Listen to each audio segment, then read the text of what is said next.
We're going to pick up, kind of go back over a little bit, but it's been 2 weeks, so I forgot where we were exactly. But I think we're on the bottom of page 39, and then going into this long section here. And it's worth going over a little bit because you see a continuity here. This is a really important argument, if you want to call it that, or narrative that he's presenting here. So let's start at the bottom of 38, and we'll cover a little more text tonight than usual to get the whole flow and the feel of this. So just to go back, he's answering a question put forward by the prefect about different types of practice in Buddhism or in the teachings. And this one is basically called the Pure Land practice, or in Chinese, Nianfu, reciting the Buddha's name. There's different ways of talking about this. As I mentioned, probably I think earlier on, this can be done either through recitation and mindfulness of Buddha Amitabha. You can also have the focus on Guanyin Bodhisattva or Avalokiteshvara, the Bodhisattva of Great Compassion, and Kshitagarbha, which is sometimes translated as Earth Treasury or Earth Store Bodhisattva. All three can be the focal point of this type of practice. And so the question asked by the prefect is basically, is this for real? Does this work? Is it that simple? Just reciting the Buddha's name and hoping to be reborn in this pure land? He asked the question, do they really gain rebirth there? Are they really transported into birth there? And the patriarch begins to answer, and he doesn't say yes or no. He doesn't deny it exists, and he doesn't affirm that it exists. He simply says that the method of practice of this was an inducement given by the Buddha. And as we said, the inducement is some action or refinement of action that leads to something other than the limited range of what was initially intended. And so he moves this along. But what he does is he brings it back to a very important concept in Buddhism that has to do with the notion of intentionality, that practices in and of themselves can be efficacious or not efficacious depending upon the intentionality and the purity of mind you bring to them. And this is really where the efficaciousness depends. That it's not in the external practice per se. There's no magic in reciting one name or another, or how many times you recite it, or even where you recite it, whether you recite it on Bart or you're in the Buddha Hall, that there's more in the Buddha Hall and less on Bart or something. This is a very fundamental notion, just as karma is not just action, but intentional action. It's very important for people to understand. Karma is not just action, it's intentional action, and the intent of the action and the action itself determine the results of that. It's not just every action has an equal result. Different actions have different results, but more importantly, the intention behind the action determines the range of possibilities of any action having. And I sometimes point out this is true, for example, even in jurisprudence. If somebody's on trial for taking the life of another, it can range from negligence to premeditated murder. Now, the act of taking the life could be the same.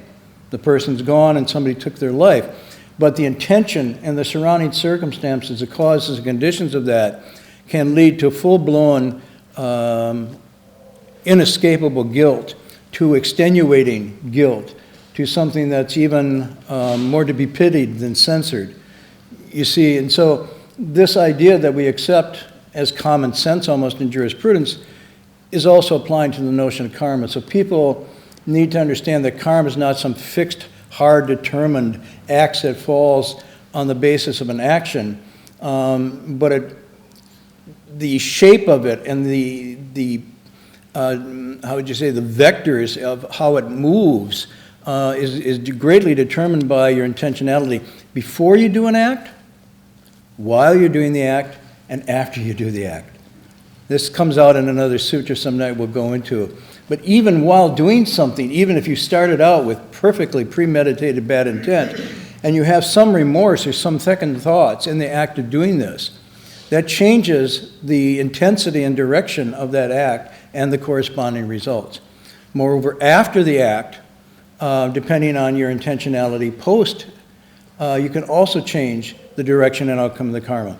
That's why a particular practice of repentance and renewal, an actual ritual where you go through acknowledging what you've done and really trying to repent of it and say, I'm sorry, in a sincere way, actually then changes karma. So this is very interesting. So karma is something that's fluid, it's dynamic, it's rich and layered and multi-complex, and yet it's also within our control. So this is important. So same what he's doing here, he's saying, if this is true about karma, in a sense, reciting the Buddha's name is a kind of karmic act. It's an intentional action of mind and body and mouth. So before, earlier on, he says, for example, don't just recite and not do it with your mind, or talk about it but live a different lifestyle. In the earlier chapters, he talks about mere recitation with the mouth without practice in the mind is not only useless, but it could be actually detrimental. So he's coming back again and again to the action is largely determined by the sincerity, the intentionality, purity of mind and heart in doing it. So you could see then recitation of the Buddha's name as a karmic action with intentionality. And this is what he comes back to. Then he says, the land, this Buddha land is made pure, or you could say our environment is made pure as our minds are made pure. So it's not like we're born into an environment that is fixed and predetermined and set, but it's malleable. It's, to use the new word, it's plastic. Now, I don't mean plastic in the, what was that movie? No, the movie in the 60s, Dustin Hoffman's famous, The Graduate, right? So as he's contemplating what to do with his life, he's just out of college, and someone comes up to him and says, plastics. Meaning go into that, that's where the new industry is. But I'm using plastic in the neuroscience sense of it, talking about this flexibility. Plastic means the flexibility of mind and matter. And so here he's saying the purifying of your mind changes your whole being. It changes your life. It also changes the environment around you, because to think that there's a separation between us and our relations and the world around us and our children or our loved ones, or as a teacher, between the teacher and the students, there is always at all times an interdependent interrelationship going on. We affect them, they affect us. This kind of porousness to everything. And it's true of the natural environment. Our actions, our consumption patterns, what we mine and resource, how much we use and waste, change quantitatively and qualitatively the nature of our environment. So these are just things that you can understand, and what he's saying here, so it is with the practice of this Dharma. If you purify your mind, you are in a sense entering Amitabha's Pure Land. Amitabha's Pure Land is only entered through the purification of one's own mind. There's no other door, there's no other key. You can't live kind of totally upside down, defiled and dissolute, and then say at the end, "Oh, mi tofu," and here I am. And that's what he's going to do next. So he goes on, and he ends here. Let's start with this last line on page 39. He says, if you are of this mind, if your mind is straight and pure and true and undeviating and really proper, then for you, every place is a pure land. And that's what he means, to the awakened person, enlightened person, all places are the same. Okay? As the Buddha said, no matter where you are always happy and at ease. Now, happy and at ease, it's a land of, literally translated as supreme or ultimate bliss. And bliss means bliss. It means happy, pleasure, but not this sort of sensual pleasure that comes and goes, but a sustaining, abiding fullness of of bliss and joy from being exactly who you are in the center of your being, fully awakened. This bliss and joy is one of the marks of Buddhahood. So Buddhas are happy, by the way. They're really happy. And they're not happy, giggly happy. They're so happy that there's no rise or fall to that state. It's a full happiness that doesn't even deviate. I have friends who like to translate this as pleasure. They don't like bliss. And you could use it that way as long as you understand it, that it's not hedonic pleasure. This is the pleasure of the fullness of a real, genuine life. Not too much, not too little, always just content. And so that's why happy and ease here is another way of rendering ultimate bliss. This is the land. The land of ultimate bliss is the life of ultimate bliss. And the life of ultimate bliss means at every moment, 24/7, you're sustaining this state of mind. That's the Pure Land. And as soon as that state of mind changes, it becomes another land. It become a second-rate Pure Land, or it become a Pure Land light, LIT, or it can become a hell, depending on how much you fluctuate. But he's saying that the land, this Pure Land, is not some fixed permanent abode, but a shifting state that comes with consciousness. This is really important. By the way, so are the hells. I want to get into this a little later, but the hells in the same way are not fixed, eternal abodes. But they're also fluctuating according to karma. And in fact, one of the texts says, there will be hells that we've never seen before, because as we enter into new possibilities with our karma, I guess you could say through our clever brains that come up with all kinds of new ways to work with nature, bioengineering, weapons of mass destruction, and so forth, corresponding hells will manifest according to that karma that did not pre-exist. Whoa. So hells and heavens, pure lands and defiled lands, come about from intentionality, from consciousness. As consciousness shifts and changes, so does the environment immediately around us, so does our internal environment. So you can think about, how is my health? How's my psychological, emotional health? That's a little Pure Land. That land is created by intentionality and consciousness. It's not like it's brought on by somebody else, but it really stems from the same source. And then you expand that out to say, therefore, as this land is made in such and such, so too will my closest relationships be in reflection of that, and somewhat created and shaped by that. And they in turn will reach out and reach out and reach out. So the end of this is endless. But the beginning of this is in the smallest of this place, which is our own consciousness. So where to begin, he's saying, is to start there. Good sir, and I will change the page. If the ground of the mind is free of anything unwholesome, the West will not be far away. If you evoke the Buddha's name yet still hang on to unwholesomeness, it will be hard to gain rebirth in that Pure Land. So he's following through on this thought. The mind ground is the ground, and this is beautiful, the mind ground is our own mind. And it's the potential of our own mind, which has, according to this text and other texts, has boundless, limitless potential. It can become Buddha. It can also become far less than Buddha. It has this continuum of rich possibilities. That's the ground. Just as the ground can give rise and grow all kinds of things, fruits, flowers, trees, and so forth, this ground of the mind gives rise to the 10,000 things in a similar fashion, depending on what's planted, how it's nurtured, how it's neglected, and so forth. So it can create a Buddha land or I guess you'd call, what do they call that? Strip mind. Yeah, strip mine, West Virginia. And they're all created by, interesting, those are created by people too. Disneyland's created by a person and a mind. Strip line, West Virginia's created by a mind. Berkeley's created by a mind. And I suppose you could say this lovely place I spend in the summer in Maine is also created by minds. The more minds there, the less it's going to be enjoyable, but that's the nature of progress. Okay, and he says, now what he means, mind is free of unwholesomeness, then the West will not be far away. If you are hanging on to your wholesomeness, it's hard to gain rebirth there. So again, the key comes back to our particular closeness or distance from wholesomeness. And we could go into a whole discussion about what wholesomeness means. But the presumption here is we already know it intrinsically, intuitively. Before we get smart, before we bring our defense lawyers to defend,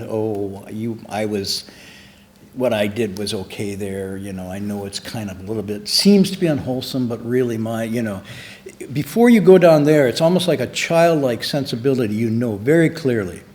When my little niece, when I catch her in the kitchen, in the cookie jar, which is easy to do, my cookie jar is accessible, and she's been told by her mother, when you go to Unkie's house, don't go in the cookie jar without asking. And even if you ask, stop asking more than 3 times, okay? So at the 3rd time, it's done, no more, and she waits till the conversation is going with the adults, and then tra-la-la-la-la-la-la, and then I hear her, because I have my mother's cookie jar, and it's a heavy ceramic pot, so you can get it off, but not quietly. So I hear that lid go off, and I just wait, and then I go out there, and I wait till that moment when she's on the stool, the hand's in the cookie jar, and I'd say, "What's up?" And this red flush comes to her face, almost like tears, okay? That sensibility is the sensibility we want to have for our innate wholesomeness or unwholesomeness. It should be that attuned. So even if we think of doing something unwholesome, something registers in our system, okay? The Buddha maintains that we have that capacity full and operative at all times. It's called our ethical sensibility. It's there fully functioning. We can erode it, we can cover it over, we can twist it and deform it, and mute it almost so it doesn't speak to us, but it's still always there. And we're responsible if we let it go awry. Okay? So the presumption here is we could have a very long philosophical discussion all night long about wholesomeness and unwholesomeness, but I'm going to go this very primary ground of saying we all know what it is. Okay? And if I said to my teacher, I don't know what it is, he would say to me back, "Oh, well, it's this and this." No, he would say, "How come you don't know what it is? How did you forget that? How could you not know that?" Oops, that wasn't the answer I was hoping for. I was hoping for some kind of, legalistic thing. Well, someone calls this wholesome and someone calls this unwholesome. He never entertained that. This sensibility is what we need to really cherish. And he says, "Good and wise friends, I exhort you now, first get rid of the 10 evils, and in doing so you will have walked 100,000 miles. Next, eliminate the 8 wrongs, and you will have covered another 8,000 miles. If in every moment of thought you keep your essential nature in view, and if in everything you do you are even-minded, true, and direct, then in a finger snap you'll arrive there to see Amitabha." So now he gets a little specific. He does, and you'll see below what the 10 evils are and the 8 wrongs. And basically the 10 evils are, there they are: killing, stealing, sexual misconduct. This is very explicit now. Lying, slandering, harsh speech, idle talk, and gossip, greed, hatred, and wrong views. And you can see they break down. The first 3 are physical: killing, stealing, sexual misconduct. The next 4, which is interesting, 4 of the 10 have to do with this little tiny thing called the mouth. This little tiny thing with the mouth, and there's 4 associated with mouth karma here. Whoa. And the last 3 are really what you call mental, emotional: greed, hatred, and wrong views. We could spend another whole week on these, what they are. That's it. The 8 wrongs are basically the Eightfold Path turned upside down. So instead of correct thought is wrong thought. Instead of right speech, it's inappropriate speech. Instead of right action, it's wrong action. Instead of proper or right livelihood, it's a deviant or unwholesome livelihood. So that's what and this is very specific. So you can tune into this and say, I don't think I could consider myself wholesome if I wasn't in accord with these.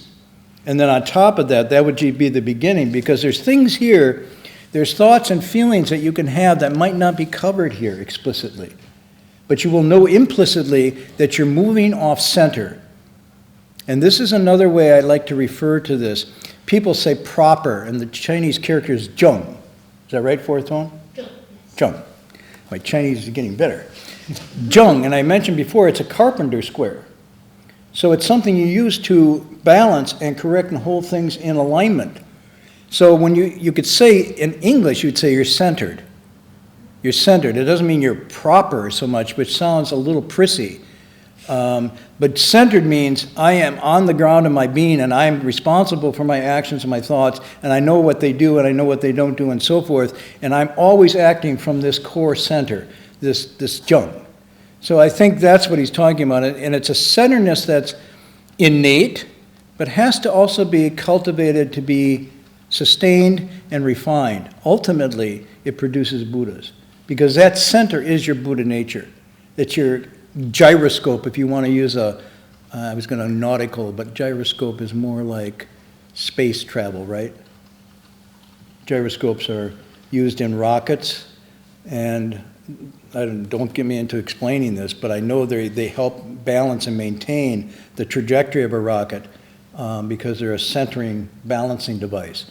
Our gyroscope is our essential nature.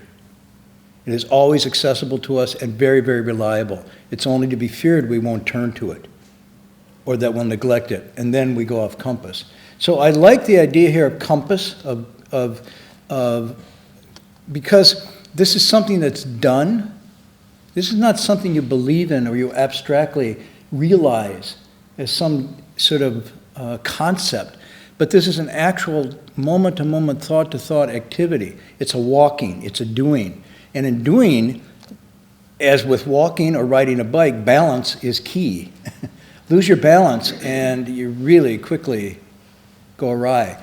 So just as we almost unconsciously use balance to walk, to steer, to ride, to maneuver, in the same way he's describing this essential nature as a gyroscope that we should refer to. That's why he says, if in every moment of thought you keep your essential nature in view.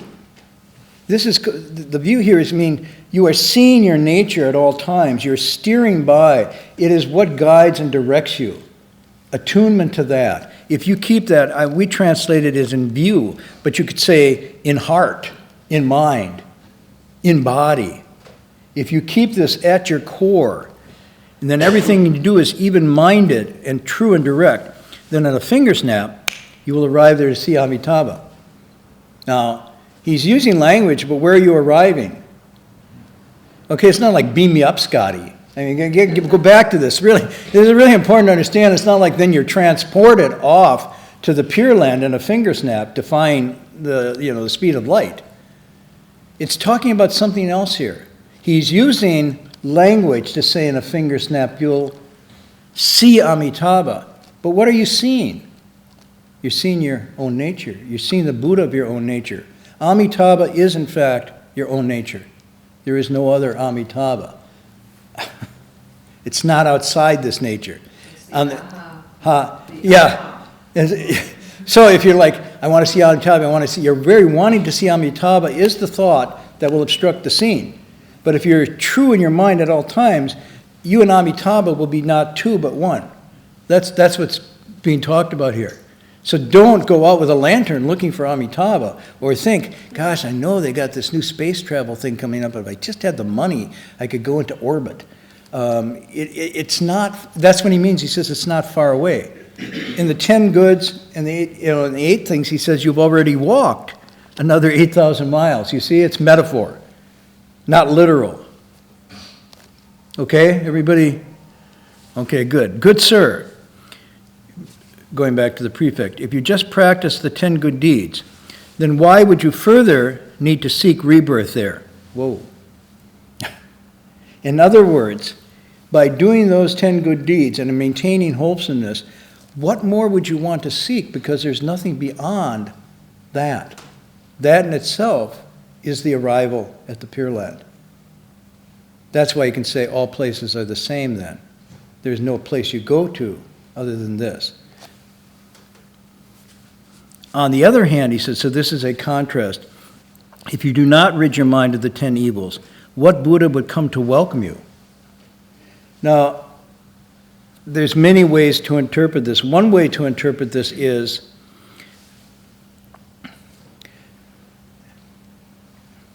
the karma that we create with body, mouth, and mind intentional action of those creates corresponding results, configurations, tendencies, proclivities, and even the very ways in which we know and see and hear and understand the world around us. Our very perceptual field, the very realm of what we call the cognitive, is shaped and directed by consciousness. It's not like what's there is what we see. Different people at different time, at the same time in the same place, don't see the same thing always. Even in somebody's seen as a foe, someone's seen an enemy, depending on your disposition, depending on your karma. Here it's probably then saying, if your karma is occluded your senses this way, not just your eyes, ears, nose, tongue, but your consciousness and your emotional sensibility, even face to face with the Buddha, you won't recognize. And that's what Buddha would come to welcome you. Your karmic ops are so great, you could not see a Buddha even if you were in the face to face with the Buddha. And you can imagine, at the time of the Buddha, there was hundreds and hundreds of people that probably passed him as he was out doing alms rounds, or passed him as he was holding assemblies. And because quite a few of these assemblies were open-air assemblies. The Jada Grove is a grove. It's not like Caesar's Palace in Las Vegas. It's a grove, it's a real grove. So you can imagine there were people going to work in Shravasti. And going like, what are these monks holding up traffic, crossing the road with their bowls? Come on, get out of the way. Where are they going? We're going to hear the Buddha. Buddha, shmuda, I don't care, I got to get to work. Boom. And even if they saw the Buddha, they wouldn't have seen what somebody whose purity of mind would see. Like some people saw the Buddha and they just cried for joy and shame and whatnot and completely transformed and became disciples at that moment. Other people like, yeah, so what? I'm out of here. So don't assume that the Buddha has all these powers. No. It also depends reciprocally on your state of mind and what you're seeing and hearing. Stoned and drunk and strung out, the world looks like one thing. Sober, clear, and healthy, it looks another way. The world hasn't changed. You've changed your cognitive field of how you see things. Same thing with other people. People, when you are filled with lust and desire, become objects of your lust and desire. They become weighted and scaled. She or he is really this or that. I want, I don't, blah, blah, blah. And when you're satisfied in this way, you're not seeking and you're not projecting all your lust and passions out, people appear differently. You can see the other side of people. You can see soft sides. You can see when they're hurt. You can see their longings and needs. Whereas before, all you saw was your own projected longings and needs unto them. So even people in relations, and even beauty, we think beauty is some objective fixed thing. But if your heart and mind are really open, especially children will look at, say, like Miss America and, just pick up a vibe there and go, whoa, don't like. This is narcissism plus. And they can find just some sort of plump, nice school teacher who's taking our art supplies and they think she's the most beautiful person in the world. And we walk in and we see something else. So even beauty is something that is projected and filtered through our consciousness. What would it be like if we weren't projecting at all? If we were just really receptive to what we were, rather than projecting onto it? And the Buddha said at that point, you see all living beings as Buddhas. You see all men and women as your brothers and sisters, your mothers and fathers. You don't see them as objects of desire or objects of disgust. You don't see them as enemies or foes. You see a sameness. You see yourself. Wow, that's pretty interesting stuff. Okay, so you could also interpret this as what Buddha would come to welcome you would be, how could your own Buddha come to welcome you? If we're taking it from the more internal side of this, if you are there, what Buddha would come to welcome you? What Buddha would come well to say, yes? So what this means is when unwholesome karma is created, the inherent Buddha, the resonance of that inherent Buddha is disturbed. Okay? In other words, the karma creates, let's use a metaphor, creates a wave and a vibration of disturbance. It disturbs the energy field. And therefore, we cannot see the Buddha of our own nature. We feel guilt, we feel remorse, we feel uptight, we feel anxious, unsettled, dissatisfied, depressed, even into the point of despair. Why? Because our karma has created this dissonance, so we no longer see that Buddha of our own nature anymore. The texts are really good at this. It says, when your mind is not disturbed in this way, it is like looking into the water with no waves and seeing the reflection of the moon as if it were the moon itself and you could reach in and grab it. When the karma disturbs that, we see ripples and waves, we see shards of light, but we never see the full moon. So in the same way, the Buddha, what Buddha would come to welcome, we would say, how could you welcome, how could the Buddha come from your own, because you wouldn't be able to see it with this disturbance. So by purifying the karma, by stilling the mind, and getting centered again, suddenly we see ourselves in a different way. We actually develop a kind of confidence and trust, and a stronger self-reliance, and knowing that we can do much more than we thought we could. So this is really, it's a very interesting psychology, especially if you take away the external-internal dichotomy and see it as a continuity of mind. If you awaken to the eternal direct Dharma, you will behold the West Pure Land in an instant. Without awakening to this, you can recite the Buddha's name seeking rebirth there, but the road is long, and how could you ever traverse it? There's a wonderful passage, two lines of this. It says, one way to translate it, the 10,000 miles journey begins with a single step. That's one way. The other one is to say, the end of the journey is always the ground under your feet. In other words, the ground under your feet is the only way you get to the end of the journey. It's step by step. This is the same sense here. If your mind is not wholesome, then whatever actions you're taking, you're never getting closer to this. So how could you traverse such a distance? And the more the mind is muddled and confused, the greater the distance seems. To at a point we think it's almost impossible to aspire to it, because we've made it seem so distant. On the other hand, there's a wonderful expression that says, the turning of the head is the other shore. In other words, just changing that perspective, you can now behold the possibility of another shore. But from one direction, you can't see it. So he's saying, on the other hand, in an instant, you'll be there right before your eyes if your mind is in the right. Now, he ends this. This is pretty hard to take for a number of reasons, I suspect. First of all, this questioning wouldn't come up from the prefect unless there was a great deal of, how should I say, misunderstanding surrounding the practice of the Pure Land recitation in this environment, this time at the Tang Dynasty. I'm going to assume, if everybody was like, what's he telling us that for? We know it's in a finger snap, my mind, blah, blah, blah. If people were there, there'd be no reason to teach this. So he's teaching this, and Prefect Hui is asking this question somewhat as a devil's advocate, I suspect. In other words, he himself has doubts about this, but he senses that the patriarch, because he asked him, aren't you the same as Bodhidharma? Well, if you're the same as Bodhidharma, I know where your answers are going to go on this, so I'm going to ask the question. And he asked the question, but it's being spoken not just to the prefect. Remember, there's a whole assembly of people here. There's probably many, many people who, in this assembly who very sincerely have been using this practice, hoping to gain rebirth in the Pure Land by reciting the Buddha's name. And the Sixth Patriarch saying, reciting the Buddha's name is not simply reciting with the mouth, but it's embodying the Buddha's field. It's embodying the Buddha's mind. That's what Nianfo is. If you do that, then reciting the name is very efficacious. But if you simply recite with the mouth, hoping for rebirth, you've taken a very potentially powerful tool and then not used it fully.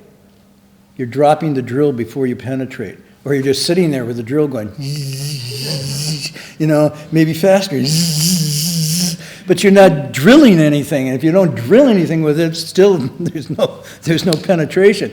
So he's kind of using this to say, you can use this practice, but understand that this practice, if done properly, is mind ground transformative, and not just merely mouth evocative. Okay? But it has to be total mind, body, emotion engagement with this and intentionality. You recite to the point that there is no room for any other discursive thoughts. And that lack of discursive thoughts at that moment is the Pure Land. So it's kind of a trick. But if you read the text from the great masters, they all say this is called using poison to fight poison. The mind wanders, it drifts, you can't hold it to a single point of concentration. It just, as you know from the 45 minutes preceding this class, your mind wandered and drifted, or your mind did, not mine. Wandered and drifted a bit, right? Okay, so how do you even stop the 10,000 myriad things from happening? You use one thing. You say, and this is called using poison to fight poison, or using the false to fight the false. But if you do it in that way, so that you actually bring the thoughts down, suddenly the corresponding emotional, intellectual, physical effect is to be closer and closer to a Pure Land because you're not disturbing consciousness. Now, it's a trick. It's not the Pure Land itself. It's just to show you in that exercise, with no other thoughts, one thought unconfused, everything, the Pure Land manifests. There's a better translation. What's the Chinese for that? The Chinese is one thought unconfused, the entire substance manifest. A terrible translation. What is that? Okay. Now, when I heard that in English, when I think of substance, I think clay, dirt, dough that my grandmother makes bread out of. That's substance. And the entire substance manifest. What does it mean? It means when the mind is not disturbed or confused, the Pure Land appears immediately. A better translation might be to a still mind, the universe surrenders. In other words, the total nature of reality just manifests to a still mind. When the mind moves, we collapse that vision. We collapse that down into smaller and smaller realms of me and mind. And interestingly, the word jhana, which means this knowledge, the still mind's knowledge of things as they really are, normally is also vijnana. And vijnana is what the ordinary consciousness, this is the word for ordinary consciousness, it means divided knowing. Vij means to divide, vijnana means divided knowing, whereas jhana means undivided knowing. So single mind, concentrated, enters jhana. And the mind, when it moves and chases after sight, sounds, and smells, goes into vijnana, divided consciousness. And as we divide consciousness, interestingly, the realm of awareness becomes smaller and smaller and smaller until there's only me. The ultimate absurdity that doesn't stand up to any reasoning, me. Okay? It's very interesting. But then he does this trick here. It's really cool. I love this line. I would have loved to have been in the assembly when this happens. He says, I will move the West here in an instant so that you can see it right before your eyes. Would you all like to see it or not? Huh? Now, if somebody really got it, they would have said, how could you do that? The West would only appear if my mind went there. But look at the response. The entire assembly bowed and said, if it could be seen right here, why would we vow to be reborn there? Please, Master, be compassionate, make the West appear for all of us to see. So there's still, even after this great discourse and whatnot, there's still some people like, did he just say what I thought he said? We wouldn't have to do it single-mindedly, do the 10 and the 8? No, he could just like, whoa, he got the magic. He's the man. You're going to make it appear, right? And of course, how can he deliver? Right, this is like, unless he's one of these really good magicians, how is he going to make this manifest? This, too, I think, is an inducement. You could say an expedient device, just to see if anybody was really paying attention. And, today we probably won't have time to go into this next part, and this next part is really perfect because he then basically says, you're all sitting right in the Pure Land right now. Your body, your eyes, ears, nose, tongue, body, and your consciousness is, in fact, the Pure Land. And he gives this wonderful passage here that we won't be able to get to. But I wanted to say something a little more about this, and I'll go into this next week. understanding what this is, the mind and the nature, and our translation still hasn't really got what this is about, is going to take a little time, and I want to go into this next week, because these are not entities. The mind and nature are not these abstract entities like physical organs, nor even abstract consciousness, but these are functionings. And the mind, in this sense, is what we call a distributed property. It's not fixed in one locus, but it is an expansive distributed property across a whole range of sensory experience and consciousness. So therefore, what the mind is being talked about here is the full extension of our capacity without bounds, without limits. Now, whether we're aware of that functioning and distributedness of that property of mind is quite different. Normally, we're only down into a very, very myopic use of it. Like Zhuangzi said, it's like the frog looking up from the bottom of the well and saying, I see the total nature of reality. It's a blue circle, right? That is the mind's distributed down to this myopic sense and only sees that. Or you can use Plato's cave as another metaphor. As the blind, the person comes out of the cave and then sees the full world, they go, oh my gosh, I was in a dream looking at shadows. So the mind is the person outside of the cave finally seeing the total reality, or the frog coming up from the well and looking around 360 degrees and going, oh my, much more here than I thought. Okay, so if you look at these next passages, those you want to read ahead, do not, and this has helped me a great deal, do not see mind and nature as substances, as entities, but as functionings. And so you would see nature as a potential as nature means, a dynamic living potential, and the mind as a functioning capacity that works in conjunction with this. And we'll go into this a little more next week, but it's really important to get at, because generally Western philosophy, in its tendency, tends to reify these things into abstractions or into something concrete. Whereas in this philosophy, and I'd say it's true of most of Chinese philosophy, these things are represented as dynamic functionings of capacities rather than as fixed entities. The Tao is not some abstract thing out there. It is only the Tao in the walking of it. Otherwise, it's not the Tao. And even the nature is meant to indicate a dynamic capacity for something rather than some fixed entity or fixed limit. Okay? So if we start to read that this way, we'll have a much better handle on what's being talked about here. And we can go into that next week. The one thing I wanted to finish with was to go back to what's being talked about here. This mind, he says, the unwholesome, the mind, it's your mind is the Buddha land, and so on and so forth, is a notion that from this mind, whatever we want to think of it as, all things manifest.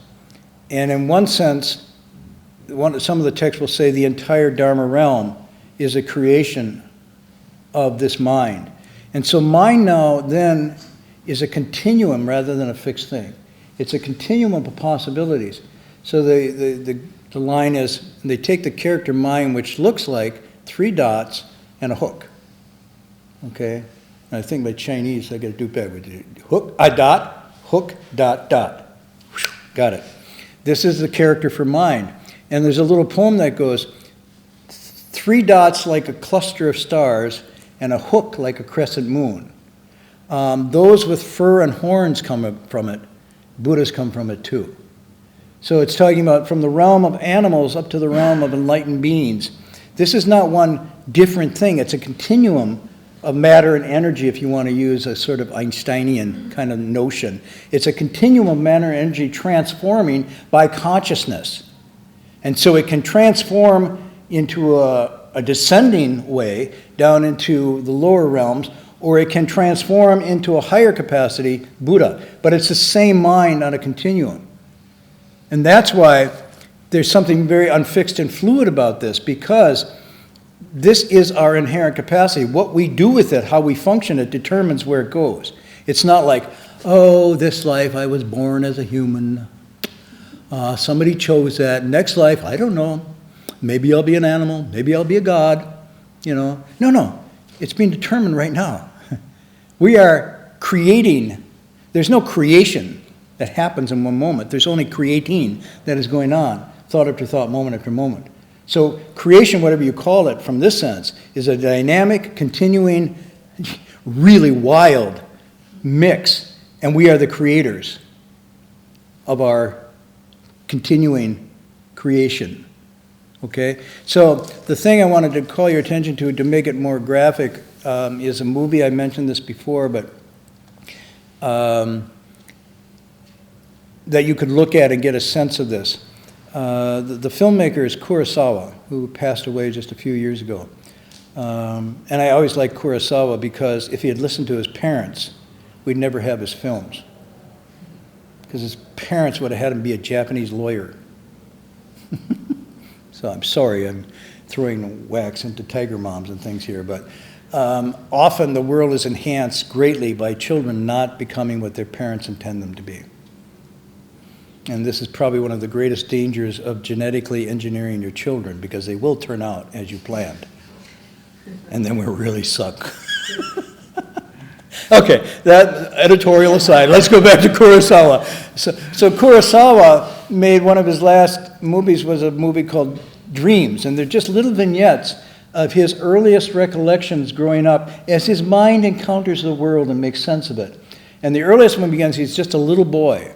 And his parents tell him as a little boy, don't go out into the woods, especially because you run into the fox spirits. And if you run into them and you look at them, they will cast a spell on you. And of course, the first thing he wants to do is to slip out the gate and go to the woods and see the fox spirits. And so there's this wonderful vignette. The boy is really cute. He's looking left and right. He slips out the gate and he goes in the woods. And then Kurosawa, with his artistic ability, just amazing, makes this fog and mist come in, and then you hear this, and it's the fox spirits, and they're going to a fox wedding. So there's a bride and a groom and the whole thing. And then he's watching this, and suddenly in the movie, it's going like this, and he's over here, and he's looking out, and suddenly the fox king or something goes, right into his eyes. And that's the end of the first vignette. Okay, now this goes on, and Kurosawa is obviously coming from a Buddhist culture, among other things. He's obviously in Shinto and so forth. But I love his Buddhist sensibility because he renders very subtle Buddhist concepts into approachable imagery through his film. The last two vignettes, and he takes the vignettes as he grows up, so it's him. He gets older. He goes into middle age. He goes in through the war years and what that meant. And it's a very interesting thing on war. But the last two vignettes are very interesting because they're basically a heaven and a hell. Now, the second to last one is a hell, and the last one's a heaven. And if you look at them very closely, those who have a chance to look at this, you'll realize what he's saying in these last two is that these two realms, these heavens and hells, are man-made. They're not pre-existing. So let me tell you, the first one is a hell that, according to all the text, you'll never find. You can read the Earth Story Sutra and so forth, you won't find this hell. Because this hell is a particular manifestation of the misuse of nuclear energy. So towards the end of his life, after World War II, he saw not only what the atomic bomb did, but he saw Japan buying into nuclear energy, basically early Fukushima. And so what he did in this vignette, he said, if people with the wrong consciousness and intention create this out of power or greed or the violation of nature, they are creating karma. And this intentional karma will have an effect. So the effect is, in this third vignette, this thing goes awry. You basically have a widespread Fukushima that destroys Mount Fuji, which is the sacred center of the Japanese world. And so the people are in panic and whatnot. That vignette ends with a terrible sort of catastrophic feel. The next one is actually, you start by thinking, oh, this must be after the catastrophic thing, because it's this wasteland. There's no water, and there's just, it's just terrible, discolored, and the things that are growing are all mutated and whatnot. And then you hear this whining and wailing that just goes to your core. You go, wow, what's that sound? And you go, question, and this guy's walking and walking, and he looks over and he sees these, looks like people. And they're on the ground and they're wailing and moaning, and they have horns coming out of their head and whatnot. And it turns out that this is an actual hell that was a retribution for the creation and misuse of this nuclear energy. So the hell manifested as a result of this. And he goes in and he has a conversation with these beings and whatnot. And then at the end of the dream, he's running frantically trying to get out of this hell. This is the second to last. But then the last one is this just beautiful, idyllic, almost utopian Garden of Eden. It's called the water wheel world. And there's this fresh, clean water that's flowing you can drink out of, and the grasses and flowers are blooming, and the water is turning windmills that then produce energy to make things. But it's a very untechnological society. And he meets this old man there who's just like a sage, really calm. And he said, you know, wow. He said, oh, welcome, stranger, come sit. You know, he says, but soon it'll be dark. What are you going to do? He said, well, go to sleep. He said, well, no, I mean, what do you do when it's dark? Well, we go to sleep and rest, and when it's light, we wake up. But how can you live without lights? He says, look at the stars. What do we need? What would we do with lights anyhow? We don't need them at night. And he just goes on through every sort of technological thing. He just says, isn't enough enough? He says, we have the clean water, we have the clean air. And then it just goes on like this, and you realize that he's describing now an alternate world, a kind of heaven that has been created also by human consciousness, the opposite of the one before. And the only difference is both are human-made, but one is made from wholesome, pure intention, and the other one's made from a distortion or loss of that centeredness. But it's the malleability, the plasticity of this that you see in the movie that I think so graphically represents this idea that everything's made from mind alone. Intentionality is a key, and on that spectrum of consciousness, we can make heavens or hells right within the world we're living now, not to mention the ones beyond. So if you have a chance to see that movie, I'd recommend it just because it's excellent cinematography, but the Buddhist themes weaving through this are really interesting. I mean, we could show it some night here, but I found out we did one vignette here once, and then it was not shown because of copyright issues somehow. We can only show it here. We can only show it here. Well, we could show it here and we could all go, wow, ooh, ah, wish you all could see this, ooh, ah. So we might show it some night here. If I get sick again or something, that would be a good thing to show. But if not, check it out yourself. I think you'll find it very interesting. We'll pick up again with this next week and go through the next section. Any announcements? I'm assuming you might have questions, but there's no time, so we'll save them for next week. Tomorrow we have activity like usual. In the evening is 7:30 Avatamsaka lecture. On Monday we have the Buddhist for the Modern Mind, 7:30 p.m. And this coming Tuesday also we have the Abhayagiri monks coming down here. And will be special guest Ajahn Viradamo, is the abbot in Tisarana Monastery in Canada, and also is one of the oldest Western disciples, Ajahn Chah. I guess it was ordained in 1973 or 4. And it's really You all special. remember 73, 74? Yes. Okay, not everybody's like, whoa, he's ancient, man. Okay, we'll do the transference in English.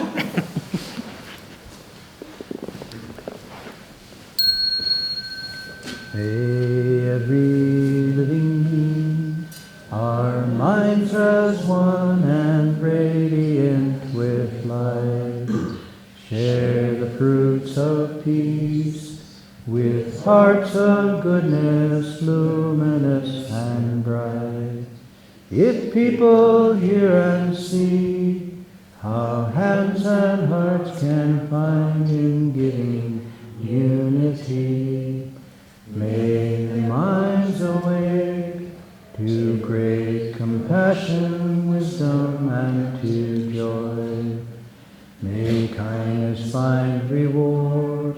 May all who sorrow leave their grief and pain.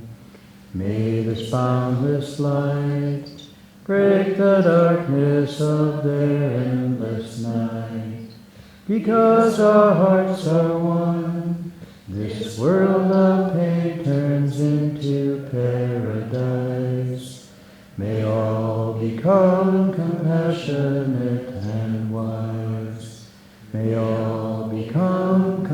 schön and wise.